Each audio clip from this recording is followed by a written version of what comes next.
Right. Good morning. Welcome to the fourth episode of these NGC Chats.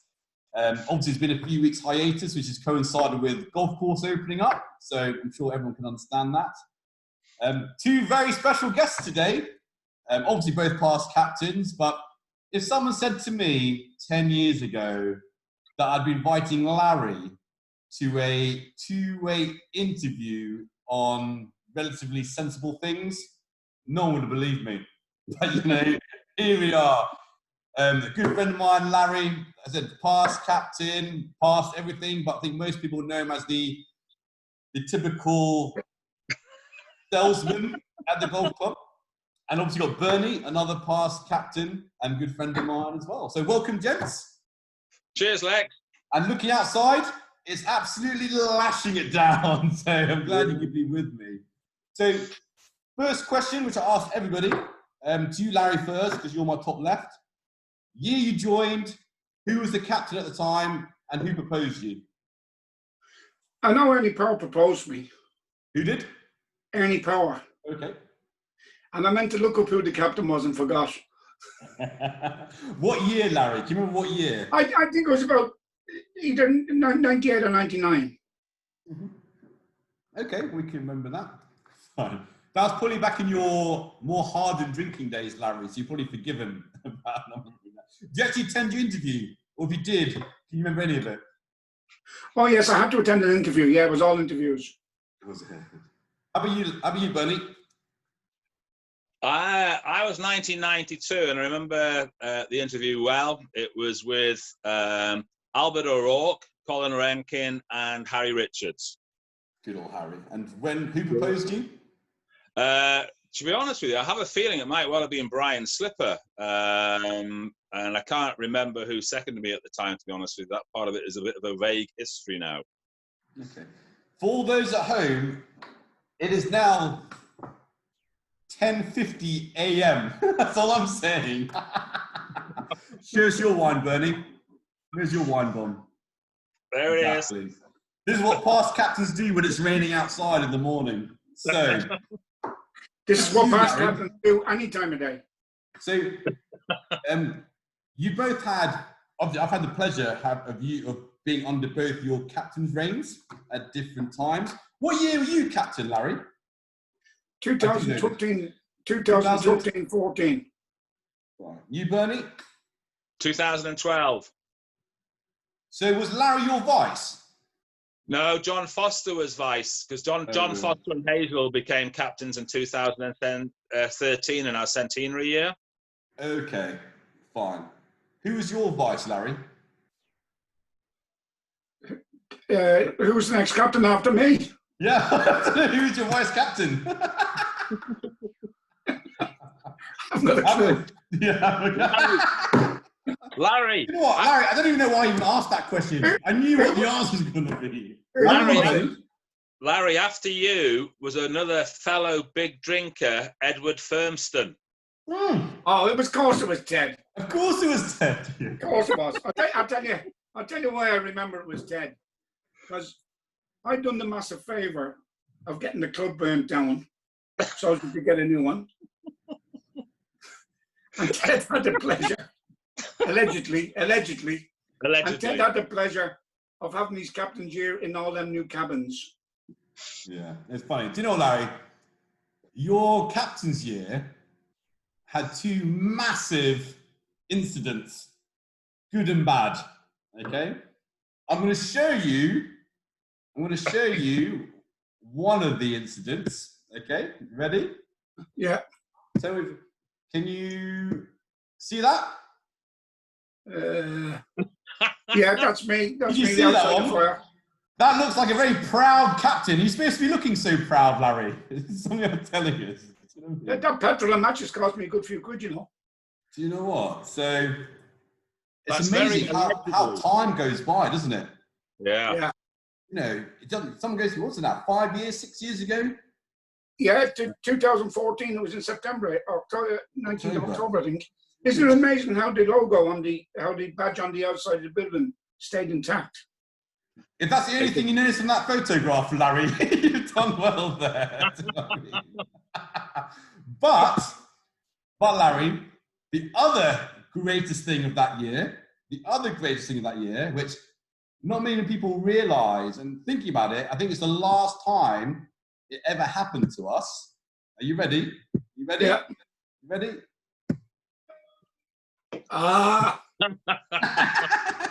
Hey, we're going to listen to that again. Yeah.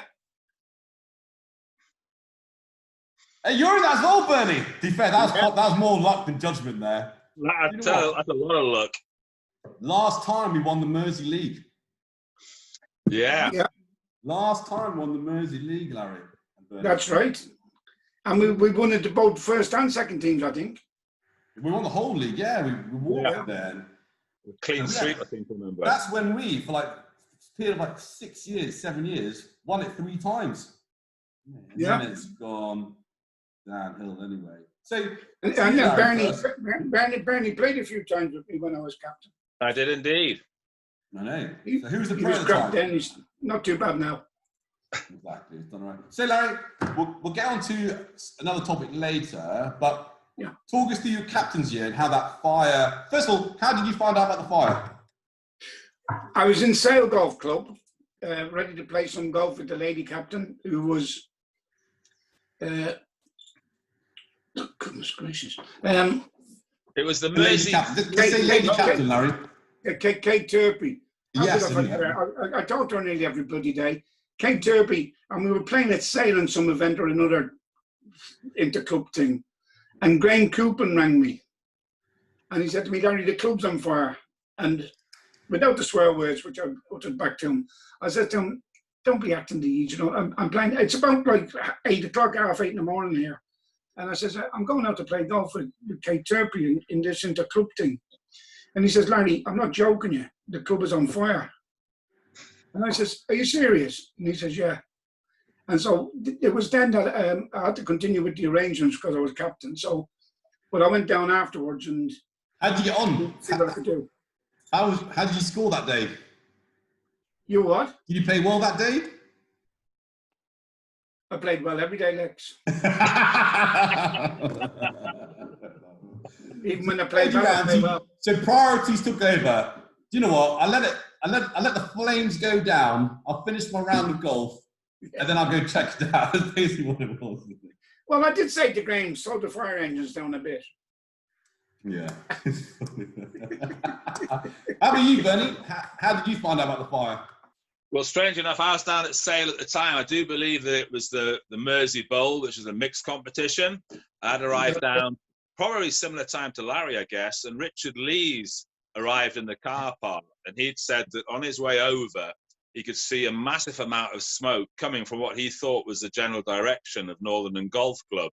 And then probably within about 20 minutes or so, everybody realised it was in actual fact Northern Golf Club. How Larry had managed to set the place on fire and get to Sale in that short period of time is still beyond question. Hey, but he's got an alibi. It's all that matters now. In the court of law, an alibi. Well, I can answer that quite simply. It was Richard who got blamed for it. I gave him petrol. Oh. Yeah, not Richard Lees. Make sure. Now, Richard Singleton got blamed. I was out drinking with Singy that night. Material. Yeah, fine. Best thing ever. Best thing that ever happened in Ornament, that club burning down. It was a lovely club. Yeah, only because nobody got hurt. Could have been a lot worse. Yeah, well, what? That was the only consideration on the day that relieved me so much. First of all, Richard got out alive. And didn't have his kids with him that day. And he didn't have his kids with him. And that was the first weekend he didn't have his kids with him for a long time. And there was no chance in the world them kids would ever got out of that thing. And that was the blessing that kept me going after the original depression of it. But it kept me going, the fact that nobody died. And then I just realised to myself, it's not that important, it's the building. It's water. It was a shame looking back, though, that we did lose a little bit of our history and some of the memorabilia. But you know, that was inevitable. Yeah, but what is history? Is history hard, tangible objects? You know, if you get on top of it, you know, there's a lot of statues out there. Yeah, I knew you were going to come on to that, so let's just avoid that topic. You know what I mean? But, you know, you make your own history. History is not necessarily, history is about stories, reminiscing, isn't it? It's not. It is indeed. It is indeed. Tangible things, you know. I mean, I can't complain because all the new boards go from 2000 onwards. So I don't use any board comps. Actually, I've gone from being like a minimum number to actually a main guy because all post 2000. So I ain't complaining. There are some benefits then for you. Yeah, it's funny though. At the time, you know what it's like, especially Northern Golf Club. You know, loads of people used to moan about that clubhouse. House old, dirty, designed badly. You know, hard to get beer upstairs, whatever. As soon as it burns down, everyone starts missing it. Do you remember? And now, then you had the temporary one, and the joke was the temporary one and the temporary changing rooms were cleaner and better than the original clubhouse, weren't they? And then the new clubhouse turns up, and there's no please anyone. Oh, it's soulless, lifeless. And I'll admit, I was one of those people, you know, but now you get used to it. I quite like it. Well, many because we've got Sky Sports now. Remember the days when we tried to get Sky Sports there? It was like, you know, like sacrilege mentioning Sky Sports, wasn't it? But it was great, though. Yeah. But when it came to that fire, Larry, how, as the captain of the golf club, because this is back in the days of the old committees, wasn't it? The old councils. Yeah. It was council days. Yeah. And it must have been quite a stressful Sorry, Lex. There was no council when I was captain. Oh, was it directors and captain's committee then? Yeah, it was the directors and the directors who were in the interim directors, not the directors we know. It was, I can't think of the lady's name. I can. Do you know what I can? When I was doing my prep for this, I was going through all the old directors on Company House for Northern Golf Club. You know, some of it's really interesting. And then it came up, boom. I'll say her first name, Larry. You'll definitely mention it. Judy. Yeah, Geisler. That's it. Yeah, I saw that. I thought, oh my God, I'd totally forgotten about her until I saw that. And who was the other lad? Sorry? Who's the other guy? Is Judy some other guy? Simon? Simon. Well, I don't know. And her husband is... was it husband? Dave Ashbrook. Dave, yeah. It doesn't Dave matter Ashbrook. now. But Dave Ashbrook, yeah. Talk us through then, Larry, when, as the captain then, what did it feel like? What were you expected to do? What did you want to do? Because we've never been in that situation before. I'm sure there's no plan to go, if there's a fire, do this. You really want me to answer that question, quite honestly? Politely, yeah. Well, I offered my services because I'm a member of the Irish Association of Golfers, so everybody that knows anything and anything knows that. I offered my services. It was in Whittington Golf Club. Oh, yes. And Kate Turpey was with me. And I was politely told to mind my own business, nothing to do with me. And so that was the end of that conversation. I had no partaking in that club in any way, shape or form because I was told not to. Even as regards to, as a friend of mine owns Kensite, which is the people who supply all the portable products, all the portable homes.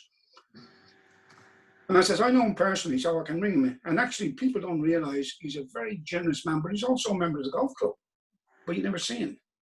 And I was just said, no, we'll do it ourselves. And so in the end, I left him with it. But in the end, it was Ken's side who supplied all the stuff in the end. Anyway, I would have got a price. But anyway, my involvement was very little because then directors didn't want me involved in anything at all. And when you look back in your year, Larry, talk us through some of the highlights. When you look back at your captain's year, what are you most proud of? What do you enjoy the most?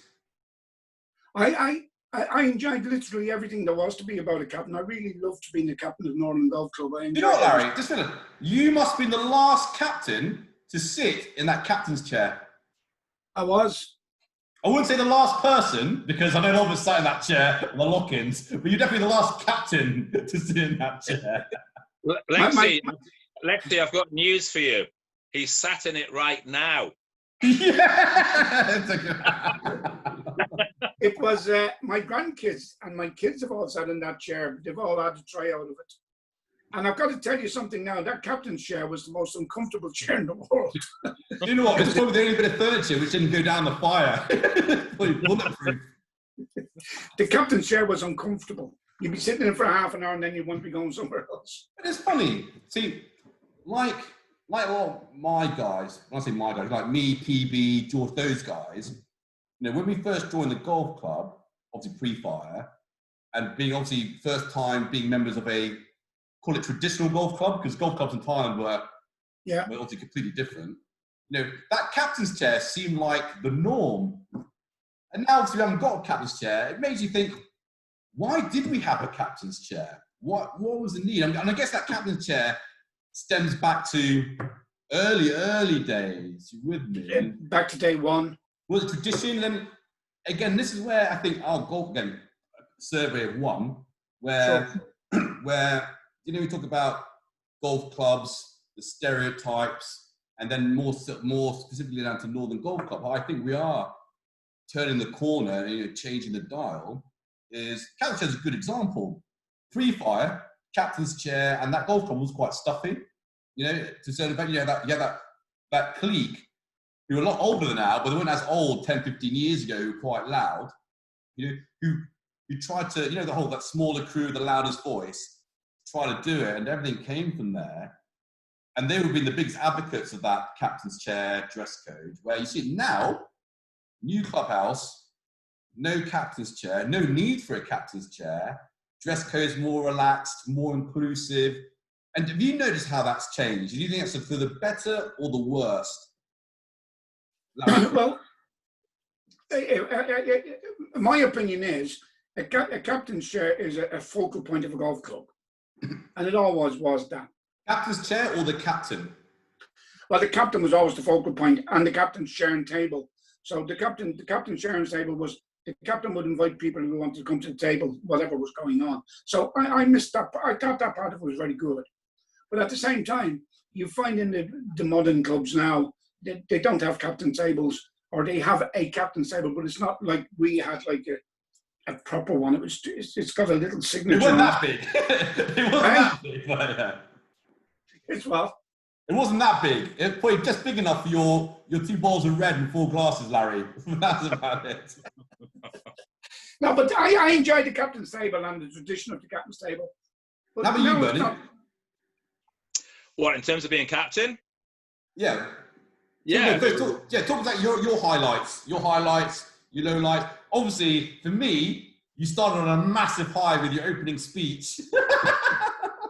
You know, I didn't think for one moment that you'd leave that out, but so Larry was the last captain to sit in the captain's chair in history of Northern Golf Club, and I did warn you, I probably mentioned some stories I've spoken about you before, is you're probably the only captain to date in Northern Club history whose opening line of his acceptance speech as captaincy was an apology. Yeah, I remember the time well. It would be in actual fact, it was I think Brian Slipper's leaving do as captain. We didn't have to get the details, by the way. We don't have to tell you why you're apologising. Well, everybody knows why I probably apologise. Let's not go down that route. No, but it was. I remember that one. I think I remember that one myself, Bernie. Yeah. The irony was that the two of the captains who interviewed me, Larry and Colin, God bless, were also present at that time before I actually made the apology speech at my year, the acceptance speech. But looking back, I think the year was great, and probably like Larry and every other captain, the year as pre-captain and post-captain just seems to go by so quickly. I mean, that was 2012 for me, and it just still seems like yesterday. But it's quite nice, because another little anecdotal story was when John Foster was captain. So John was present captain, Larry was future captain, and I was past captain. Within a matter of a few weeks of each other, we all had a hole-in-one. I had a hole-in-one. I had a hole-in-one on the 12th. I think, Larry, you were on the 15th? 15th. And I can't remember where. Sorry, just let me caveat to that. It was from the Whites in a team match. Yes, I remember that. Yeah, it was. I think mine was Founders Trophy or something like that, and obviously on the Whites as well. I can't remember where John had his, but yeah, there was many happy memories. We had great time. John's will be on the par 4, on the 4th, because you can only hit it that far. On the par 4. On the 4th. The 4th.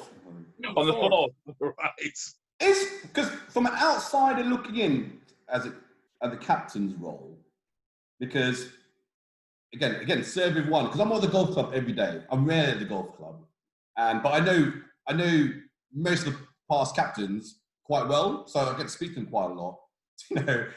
And it seems, from what I hear, because obviously they probably tell me things which they don't let on to others, in terms of that balance of really good fun to hard work, instead of being like that, if anything, it's like that, or sometimes like that. Do you get to enjoy it as much? Because there is definitely some politics you have to get involved with, some ball ache. There might be slaps on the wrist, or because if you look now at the way it's structured, you've got the directors and then captain's committee. On your day, Bernie, just council. You know, there's always stuff going on, yeah. But if the captain walks into the club, they're almost seen as. Do you know when you go to Piccadilly Station or Euston Station? There's always a couple of guys walking around with their jackets on to help out. Yeah, any questions? It's like when the captain walks in, it's like a queue of people. Say there's 8 people. 3 will go, "Hi mate, how's it going? Very nice to meet you." There's always 3 guys who'll go and moan about something.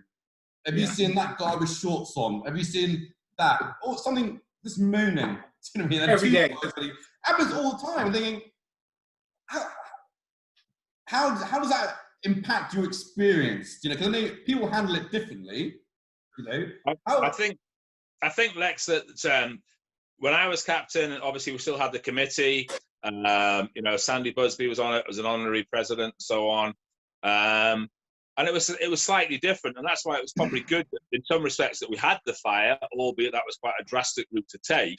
That the captains can probably enjoy their golf more rather than being involved in, i.e., the day-to-day running and long council meetings, which a lot of the time were a waste of time because it was like lots of notes, and then you'd go back to the next meeting a week or 2 later, and you know there was still a million and thing ones to do. So there's a degree of inertia at the time. So I think probably the fire helped the role of captain, which should really be an enjoyable year where they can have a good crack, have some fun, play their golf without the stresses of actually trying to be involved in running a golf club. So that's why it's good. I think we've got the director, and I think probably the fire helped push us forward a little bit and take us away from the 1890s, early 1900s mentality into the 21st century. Yeah, I agree with that. I think in practice, not in practice, in theory, it's definitely the right way. I think in practice, it's probably not as bad as it used to be, but it's still not perfect, is it? Dealing with that, well, I mean, do you think, this is a question to both of you, do you think the role of the captain is like a loaded question to be fair, is scripted, or is the role of the captain down to what that individual makes of it? There's an element of both, I think, Lexi, because obviously using that word of history, there was always, I mean, at one stage, there was always like a written brief given to the new captain of what was expected, their role, how they went about it, etc., decorum, and so on and so forth. So decorum? What's that decorum stuff? Behaving, Larry, behaving. Right. Okay. Which probably you and I didn't really adhere to that often sometimes. In different ways. That's why I asked what it meant. So I think realistically, hopefully the captains of today and in the future can have a much more relaxed playing time and just have the year and enjoy it, because it does go by so quickly. Okay.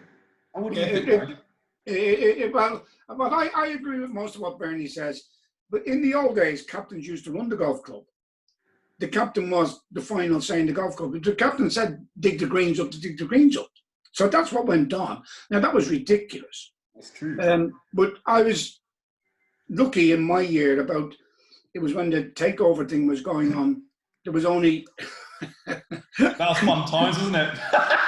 Mate, that was worse. That was like being at Brexit. You go in there, which side are you on? Do you remember that? Oh, you didn't dare speak.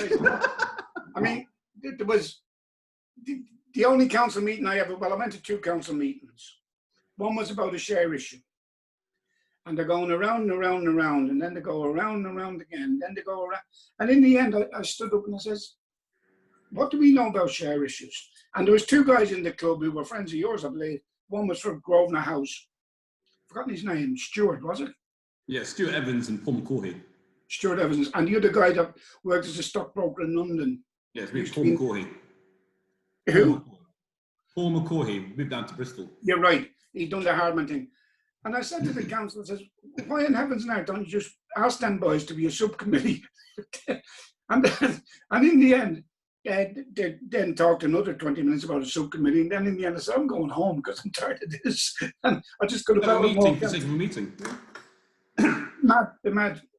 And my only other experience of council was when somebody had me disciplined. That's another thing you two got in common, isn't it? What? I didn't want to say anything. No, I think you all know who it was and what the answer was. Oh, dear. And the word I said. And my only comment to the council was, did I tell a lie? And they all looked at me. I didn't know what to say then. Because they all kind of agreed with it. But it's mad, anyway. though, isn't it? Because I think people forget that there's a key word in Northern Golf Club, and that's club. Do you know what I mean? It's true. They see it as not everybody. A lot of people see it as a golf course with an admin function on site to make sure it opens and closes. Okay, it's almost to forget that it's actually a club. You know, and if you look, well, I'm going to make this up now, but I'm sure if you look up in the dictionary what club means, it's like a gathering of people with similar mindsets and enjoyments. I'm guessing, and sometimes forget about that. I mean, let's be honest. I'm going to swear now. A lot worse shit's happened at a golf club, which has not been acted upon and not gone anywhere near council than the issues that's been brought up in front of council. Are you with me? Yeah. And it's definitely a question, not so much now, but in the past is, it's nothing to do with them. It's not what you know, it's who you know. If you knew the right people, you're fine. If you didn't know like people didn't like you, you're straight up there. Well, I think that's why, times are changing, generally speaking, in all walks of life. I mean, if you've been in business, Larry, and you, Lex, myself, a golf club is probably the only institutions where you'll have 600, say 700 different points of view, and never the twain shall meet. The most important thing, I think, to my mind, is that the club has become far more inclusive rather than exclusive. And that's a great step forward, not least in terms of the members and the variety of different members we have now. And a club, to me, is inclusive. And I think we've taken good major steps to make it much more inclusive. And you know what? On that point as well, talking to PB, Rob, Jamie Branton, all those type of guys, is about 10 years ago, we had a great crew. The Ant Milners, the Andy Richies, the Joe York, Slaters. Great crowd, wasn't it? A great crew who mingled with everybody. Everyone knew us, we knew them, was great. But then we had 3-4 years where there was no crew, and it was just bland. That's when, we became almost bungalow members, rock up, play your golf and bugger off. And then over the last 2 years, talking about it again, we think now, the crew now, crew's the wrong word, the feeling in people now is better than it was previously. Just last few weeks, I played a few newish guys, Gareth Roden, I met this guy called Ethan, another guy called James. Great lads, you with me? And that group's getting bigger and bigger and bigger. And I think it's a great place at the moment. I think that's the point, Lexi. I think that we probably, we had the old guard, as it were, before the fire. Then we had the fire. So it was that period of transition where we didn't have a clubhouse and so on and so forth. So we lost a little bit of momentum. And then I think realistically it is starting to build now. You know, you've got, you know, not least the benefit, I think, of about 80 new members. I understand Willington have had over 100 new members. Well, £650, not surprised. Yeah, well, That's absolutely a right. good track. It's a good track, but they always do some fairly good deals. But I just think that things, as you say, will carry on now. There's a lot more, I think, spirit. There's a lot of people wanting to play in the team matches when we get those up and running again, presumably next year. So I think all the future is good. Yeah, totally agree. So another question for you two then, which you have in common. Captain's driving. How do you get on, Larry? Oh, fantastic. How did you feel? I remember you had a huge entourage, didn't you, come down? I did, yes, I did. All my Your family entourage came was down. massive. Oh, my family came down to support me and give About everybody. 63 people? 62? Can't remember now. Oh, I don't know how many was there, but they gave them loads of red wine and sweets and biscuits and beer and all sorts of rubbish. So, that's it. I mean, they emptied me bloody wine store that day just to give it away. And where did your tee shot go? Can you remember how far you hit it? Pardon? How far did you hit your tee shot? Can you remember? No. Make the I just fairway? know it was in the middle of the fairway, and it was about 200 yards probably. But I back in them days, It was a dry winter that year, wasn't it? back in them days, Lex, which is the very opposite today. But back in them days, Bernie played me a good bit. I just used to hit a natural draw with a driver, and it always finish up in the middle of the fairway. Didn't matter which way I did. First time I played you that. So when people ask me about you, Larry, Yeah. I go, there's two Larrys. Well, there's two Larrys. Yeah. There's Larry pre, what are you in now, 2020? There's probably a Larry pre 213, 214, and there's the post and current Larry. It's hard to describe people, yeah? I don't know what the exact date is. There's two Larrys. There's the Larry I knew originally and the Larry I know now. And they're two different people. You with me? Well, in which way?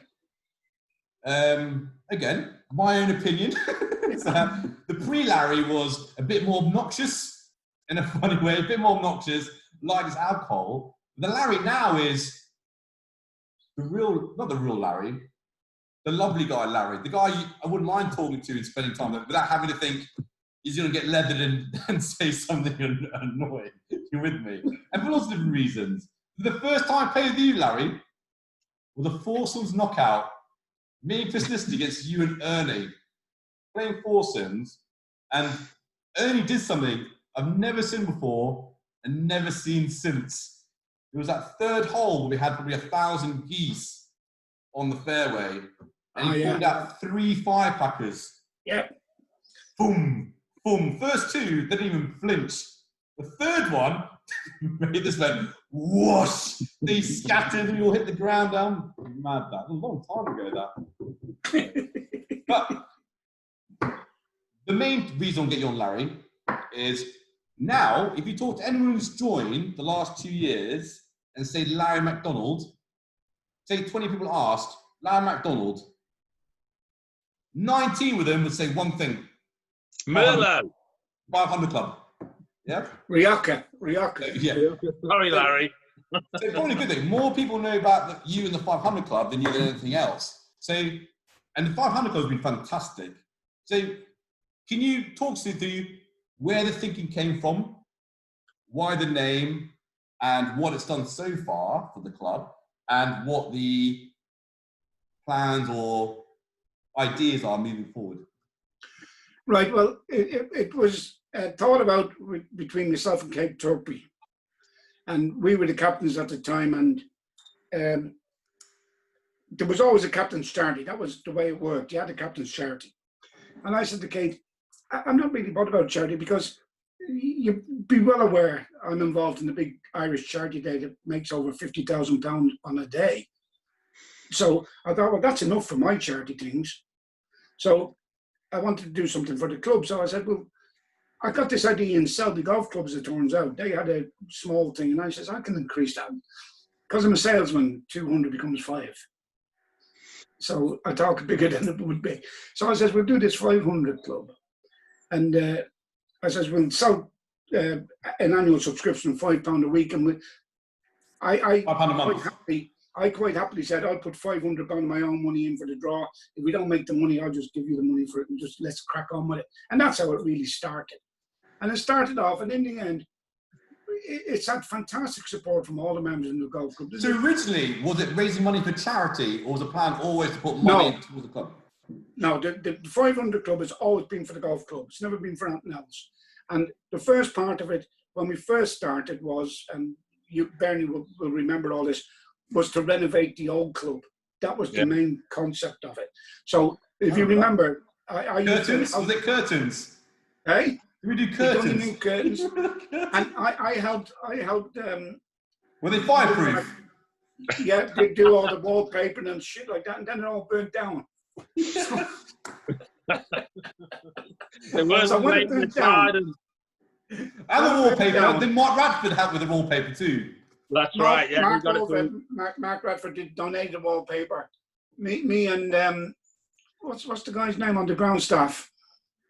Gosh, I'm shocking with names. Steve Darby. Yeah, Steve Darby. Oh, Steve. He done everything in the golf. He worked tremendously hard. Mate, he's a proper grafter. Steve. He's a real grafter. And I was helping him do that, and then it all got done. So we had it all half done. And Mark Radford did donate all the wallpaper and paint. And so from there, when there was nothing else to do, I said to her, we should keep this up because it's making good money. And then obviously the ground staff are always looking for something. I mean, the accommodation is rubbish. So that was addressed this year. We provided, with the help of the club, new accommodation. So now it's quite good accommodation over there. It's all separate from all the rubbish that used to be there. Jacuzzi in there, sauna. Not bad, is it? Yeah. TV. Red wine.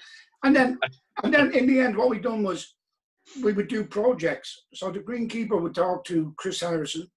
And now we have a director, Andrew Taylor, director of grounds. So they'd talk to Andrew Taylor, and then they'd come to me and give me the idea. And then I'd go to Brian Branagh and Kate and say, well, this is a good project for the 500 Club. And we would make up our mind and do the project. Sometimes we would do a complete project where we'd pay for everything.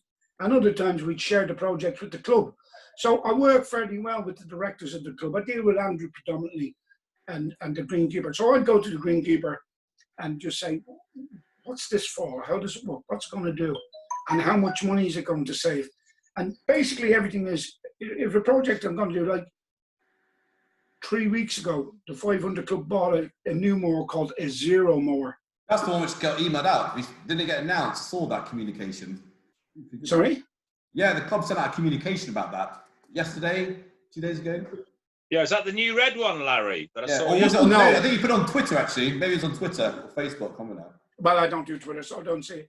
No, the new lawnmower that came yesterday is a new greens mower that's brand new on lease from the club, not with the 500 Club as such, but it's a brand new top of the spec greens lawnmower, and that came yesterday, Wednesday. No, it came yesterday, Monday. Yeah, they were using it yesterday, Larry. They were using it yesterday, yeah. Yeah. And so that's the first day he's had that. But we bought a lawnmower two weeks ago, which is an ugly old thing. You wouldn't notice it. But it's called the Zero mower because it can spin 360.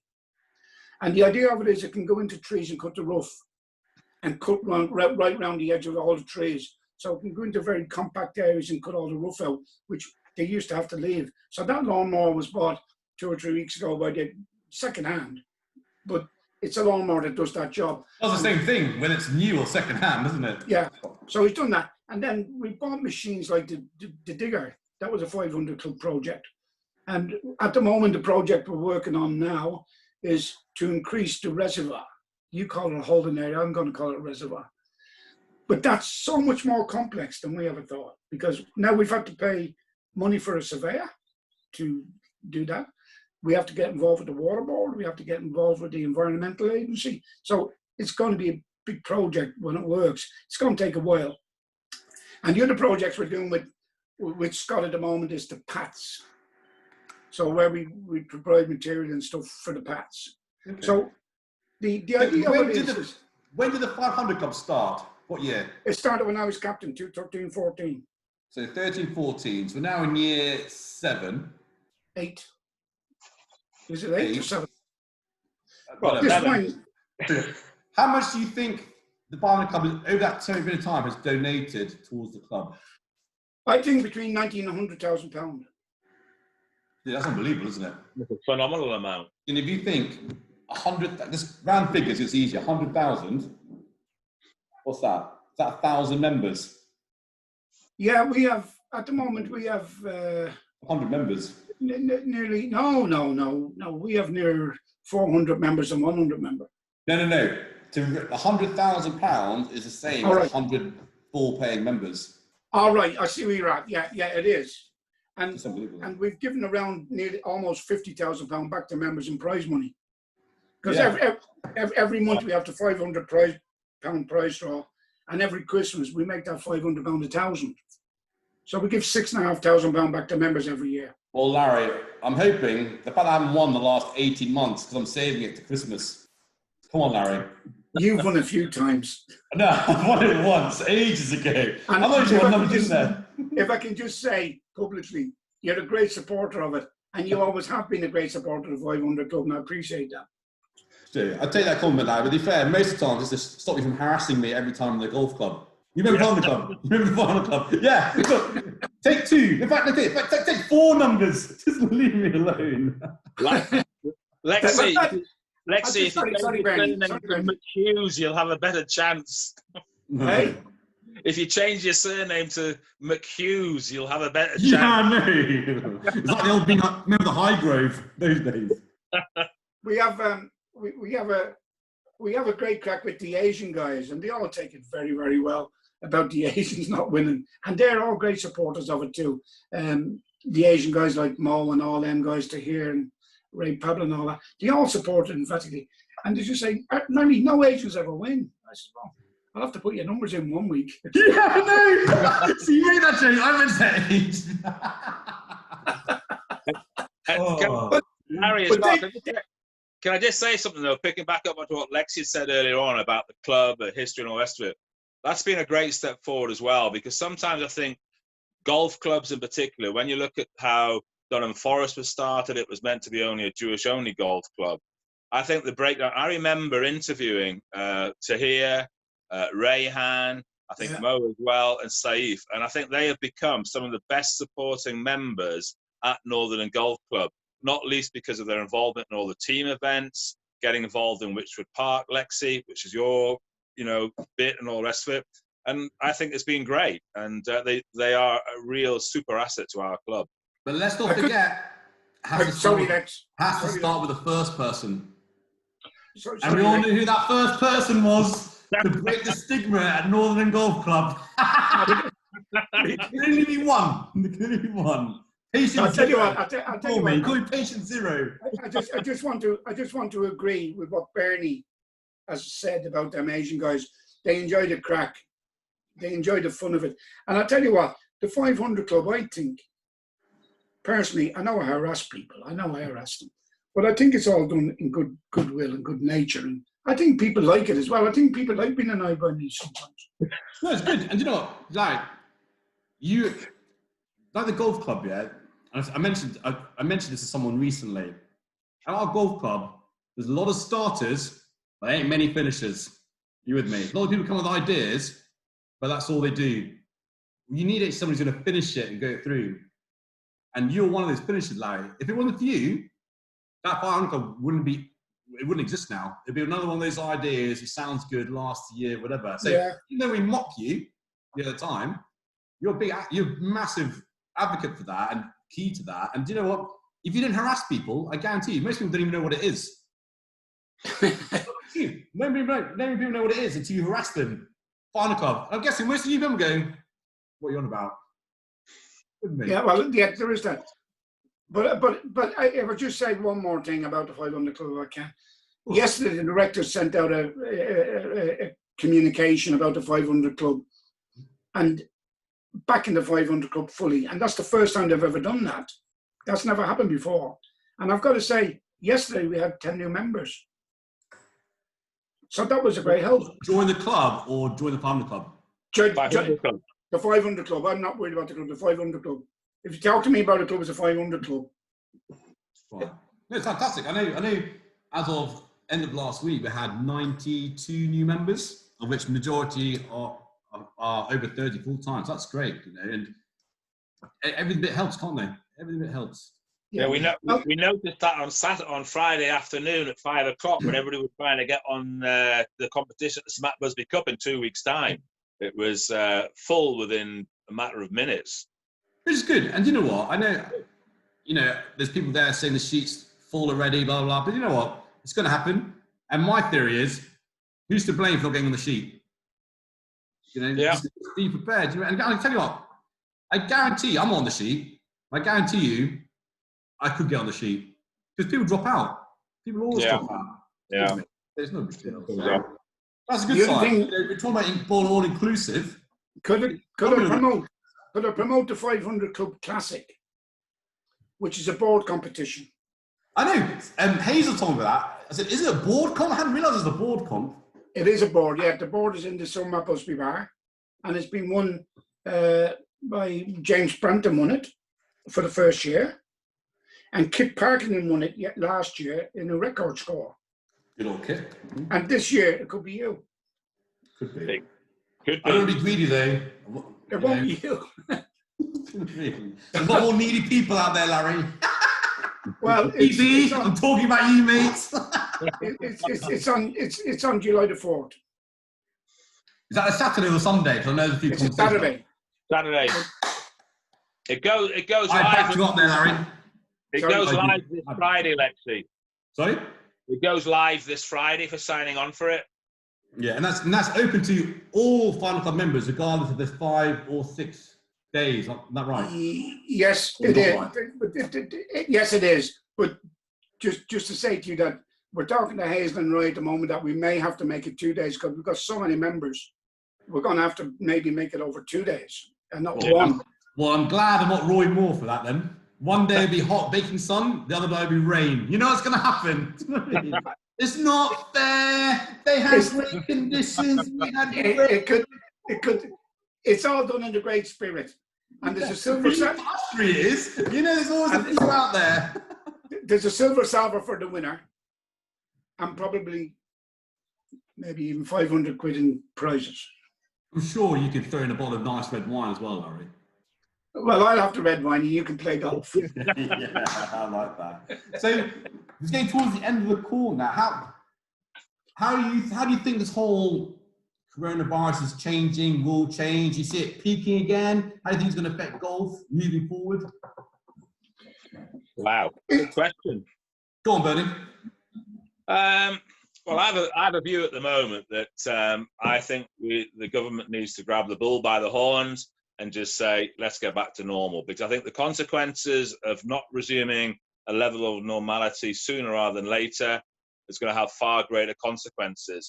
The good news from Europe, where they introduced lockdown slightly earlier, particularly in Italy, France and Spain, they are now enjoying, cafe life again. And there isn't any spiking taking place at the moment.